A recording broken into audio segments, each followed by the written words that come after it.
Hello everyone. In this video we're going to be looking at an article from WRAL.com. It also looks like it was originally published in the New York Times. It's by Maggie Haberman, Michael S. Schmidt, and Sharon LaFrannery. It was posted or published on July 26th. Now the funny thing is, looking at the title there, prosecutors seek to question Trump Organization's finance chief. See, they're trying to make it sound like this is all a legitimate part of the Russia investigation. Which the funny thing is there hasn't been shit turned up on Russia. We have an indictment of two indictments of different Russians that the American people have been told that there's evidence to indict on, yet none of it has been shown. And what gets me about this is we are literally talking about something that is public knowledge. The facts should be out there, period. Okay? Yet Mueller won't release them. And that should have people going, this is a little bit fucked up. This is a little bit suspicious. But it doesn't. I mean, I deal with people that are pretty left, both personally and professionally. And these people actually think that this type of stuff is a smoking gun. I'm like, you gotta be kidding me. But yet they do. Let's get into the article here. Federal investigators in Manhattan have asked to interview Alan Weisselberg, the chief financial officer of the Trump Organization, as part of their investigation into President Donald Trump's former lawyer, Michael D. Cohen, according to two people familiar with the matter. Now, I love this. The New York Times is infamous for these anonymous sources. That right there should be a red flag. When they will not name a source, and all they've done this whole time with Russia is use unnamed sources, you have to at some point go, are they ever going to roll out someone that we can see that's tangible? Of course they're not, because this is all smoke and mirrors. This is all one big sham.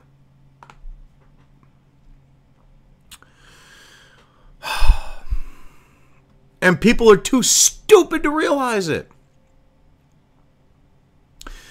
It was not clear whether Weisselberg was issued a subpoena or was asked to answer questions voluntarily.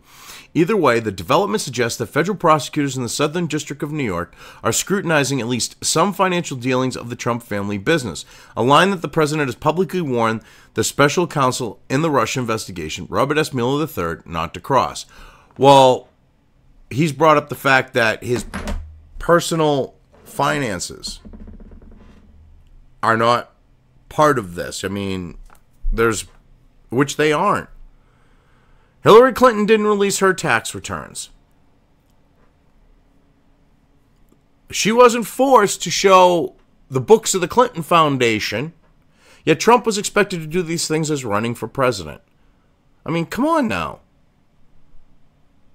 And he did release a tax return. It just... Oh, wait a minute. No, that was fucking Mad Cow. I'm sorry. I don't know why I said that.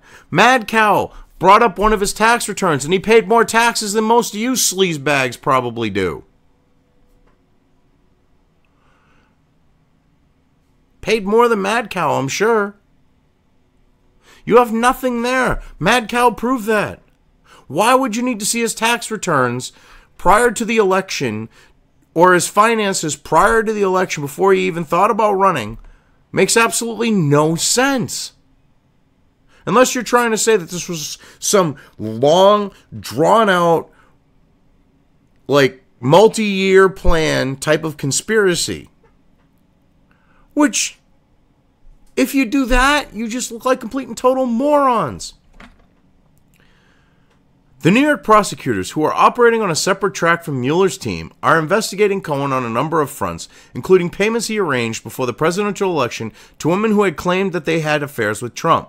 The prosecutor's interest in Weisselberg was first reported by the Wall Street Journal. Now, here's the funny thing. There is absolutely no proof that he paid off any women before the election. You have Stormy Daniels, a used, abused, festering cesspool of VD. I mean, she looks like she's been ridden hard and left wet. Actually,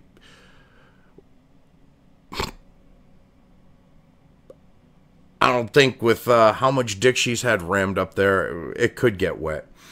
And then that didn't work. Because people went, are you fucking kidding me?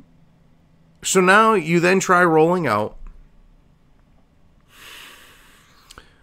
a Playboy Playmate. That still didn't work. Because the people who bought her story realized that it could get them into deep financial shit. Because they're the type of people that report on those types of stories. And when they had not done their due diligence and researched before reporting, it's cost them dearly financially. So no offense, I'm going to trust the National Enquirer and their judgment on not running with a story and use that as a sign that it's nothing. Because these days, they're more credible than you, New York Times. They're more credible than CNN. They're more credible than the Washington Post. They're more credible than all of you. What does that say when they're a tabloid? The development set off alarm bells within the Trump Organization, an umbrella company for Trump's holdings, because of the scope of Weisselberg's responsibilities. I love this. How do they know this? They're literally like talking out of their ass. They have no proof of this. Who said this? No one. You are saying this right now because you're trying to literally be activists as opposed to reporters. You're trying to sensationalize and make Trump look guilty. He has handled it. Wow. He has handled his finances for decades, has been involved with the Trump Foundation, has managed the president's private trust, and has at times reviewed the Trump's presidential campaign's books. Now, I love this. If this was Obama, president's private trust, the president part would be capitalized. They know it's a proper noun, but they, out of disrespect, will not capitalize it. And this shit pisses me off, because regardless of the fact of whether or not you like Trump, you are reporters. You are supposed to have a grasp on the English language and proper use of it. Clearly, when you will not capitalize a proper noun, you are either a fucking moron or a butthurt little bitch. I'm going to go with the second one. When you're trying to push this shit. Weisselberg surfaced prominently this week when Cohen, through his lawyer, which this is complete bullshit, the tape was seized from his offices, but now they are trying to spin this. This was reported on earlier, that they seized the tape from his office, which is a violation of attorney-client privilege, and it's a violation of Cohen's rights. But yet, they're hoping they can memory hole that and push this whole new thing of, oh, it was Cohen through his lawyer that released it. And released the September 2016 conversation that he had with Trump about buying the rights to a former Playboy model story. The same one, the same freaking tape that conveniently got leaked to CNN. Uh-huh. Yeah. It was seized. This had been already reported on. I already did a video on this. The former model, Karen McDougal, alleges an affair with Trump and had sold the rights to her story for $150,000 that summer to the National Enquirer. Yeah, and they chose not to run it. Why? Because they could not back it up. The newspaper, whose parent company's chief executive is a friend of Trump's, sat on the story, a practice known in the tabloid industry as catch and kill. The president has denied an affair. I love how they try to spin this fact, okay, that they paid for it. This was what gets me. They paid for it before Trump even knew about it from Cohen in this tape, okay, before Cohen even knew about it. They paid for it. There was some time that had gone by before they had a conversation about it. The National Enquirer would have ran it in that time frame. If it was credible, they would have. But yet they didn't. But yet, and here you are, you're trying to spin this and go, oh, it was catch and kill. This is complete horseshit. It's not even funny. Cohen told Trump he needed to form a company to buy those rights from the magazine. Cohen repeatedly referred to Weisselberg. Now, that's not part of the tape. Where are you getting this from? Please explain. Because you're talking out of your ass. You're adding to this. I've spoken to Alan Weisberg about how to set up the whole thing, Cohen told Trump.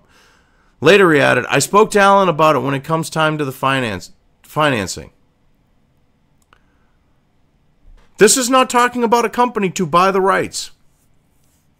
And it's taken out of context. I love this. This is like taken out of context completely. And what gets me about it is, if this was a actual story, if the Playmate was credible, Trump would have paid the money. He wouldn't be here right now going, I didn't have an affair with her and I didn't buy her off. I didn't buy her the rights to her story. He wouldn't be doing that right now.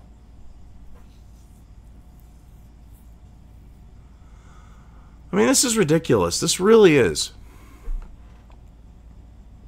The release of the audio may have accelerated the activity of the New York prosecutors who are looking into whether Cohen may have committed bank fraud and violated campaign finance laws by arranging payments to silence women whose accounts could have damaged Trump's chances of becoming president. The New York Times revealed the existence of the contents of the tape last week. CNN broadcast the recording on Tuesday. Now, this is the funny thing. The only people who have anything to gain on this are the prosecutors in New York leaking this tape. Because, well, the left. And it's clearly that they are agents of the neoliberal, Hillary Clinton, Mueller, deep state, globalist left. They're pawns or they're willing participants because of their beliefs or whatever the case may be. And they're the only ones that stand to gain by doing this. And you want to know why? Because by leaking the tape on CNN, which a lot of New York City shitbricks, no offense to people in New York City that are right of Karl Marx, but these leftist, elitist, liberalist, not to be confused with Sargon liberalist, people in New York City, they watch CNN. This is about contaminating the pool for the grand jury. This is about contaminating a pool for an actual jury. They are looking at the fact of trying to rig the situation before they even get into court. And there's absolutely nothing on this tape. It's like 30 freaking seconds of complete bullshit. The president, who has long refused to release his tax returns, is especially sensitive to any moves by federal prosecutors to dig into his business affairs. After his election, Trump resigned his role in his company, but retained his ownership and turned over management to his two oldest sons, Eric and Donald Jr. Now, here's the thing. He has no obligation to turn over his tax returns. Hillary, did she? Did Bernie? Did Mitt when he ran? Did Ted Cruz? Did Kaine?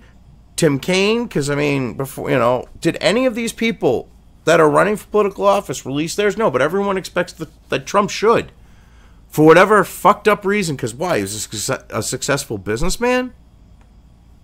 And they try to make it sound like, oh, he's especially sensitive, like he's a precious little snowflake. It's none of your damn business. If you wanted to look into my tax returns, I wouldn't be as polite and as nice he is. Even if I was the president, if I managed to get elected as a president and you wanted to look at my tax returns, this would be my exact response. No matter how much it would piss off people, I'd be like, get bent and go fuck yourselves. That's my personal business. The IRS should have it on file. If there's an issue, they should, be able to investigate me.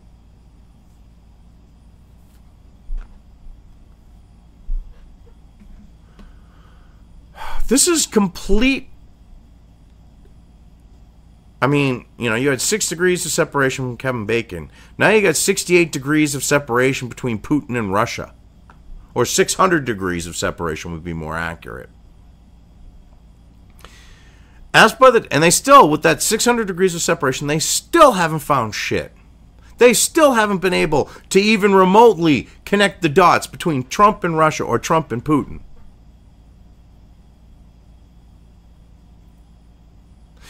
Asked by the Times a year ago whether Mueller would cross a red line if he began investigating the family business, Trump replied, I would say yeah, I would say yes, because, yes, this is about investigating Russia. This isn't about trying to get Trump on fucking tax evasion. This isn't about trying to get Trump like Al fucking Capone. Yet, the left is trying to make it into that, because they have nothing on Russia.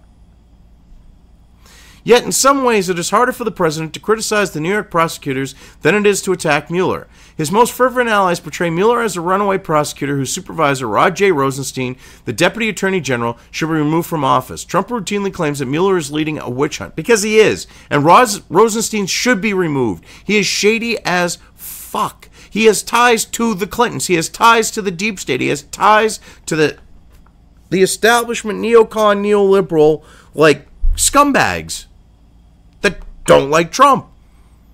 He should be out on his ass.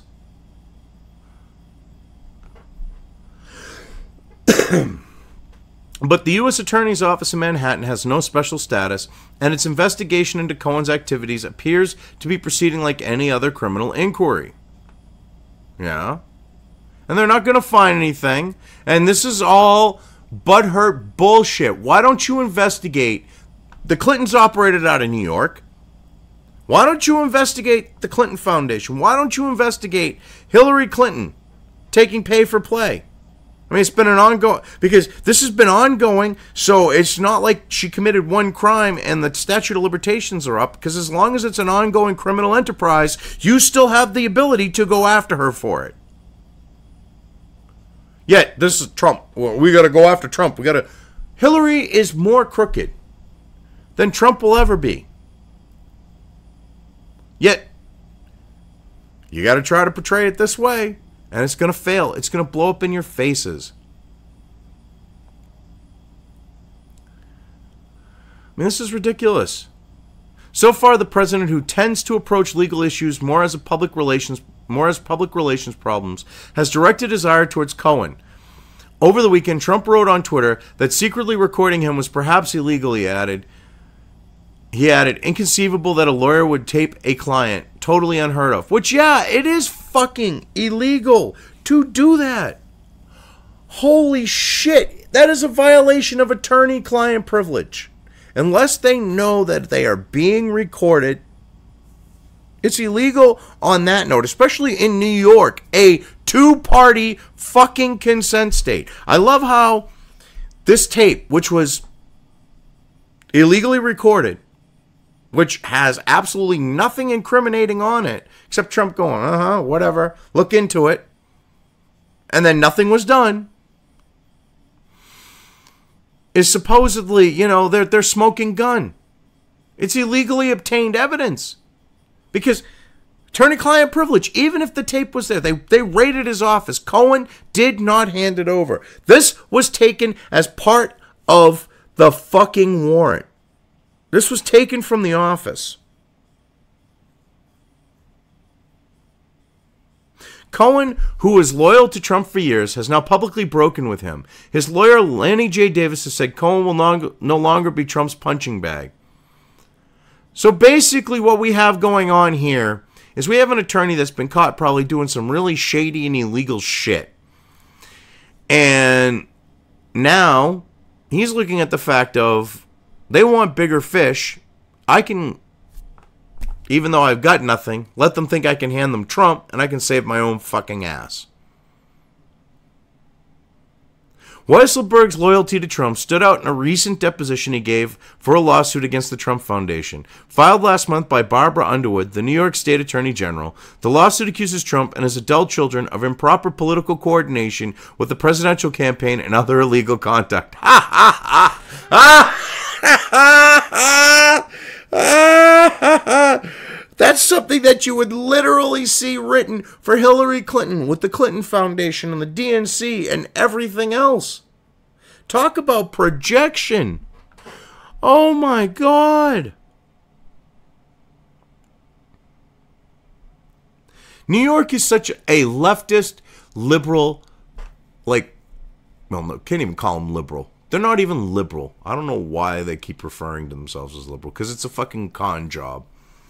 But they're not remotely liberal. They're cultural Marxists. They're authoritarians. They don't like that they lost.